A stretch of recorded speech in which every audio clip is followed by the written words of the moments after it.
గుడికి పోయినామంటే తుర్తిగా దేవుని దర్శనం చేసుకొని గల్లెల కానుకలేసి వస్తారు. కొందరు చిల్లర చిక్కలేస్తే ఇంకొందరు 10 రూపాయల కాంచి 500 దాకా తోసిన కాడికి చదివిస్తారు. కొందరు ముడుపు కట్టిన పైకం దేవునికి ఒప్ప చెప్తారు.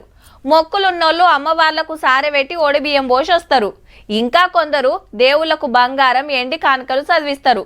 ముక్కు పుడక కాంచి కిరీటాల దాకా తీరొక్కటి చేపిస్తారు. ఇప్పుడు గీ ముచ్చట దేనికంటారా?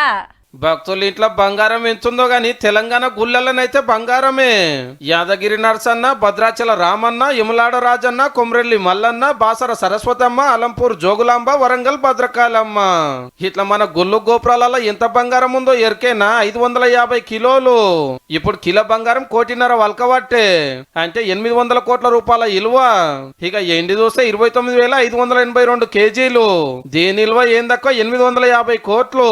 ఈ లెక్కన మన గుళ్ళల్లో ఉన్న గోల్డ్ సిల్వర్ విలువ 1650 కోట్ల రూపాయలకు మీదనే.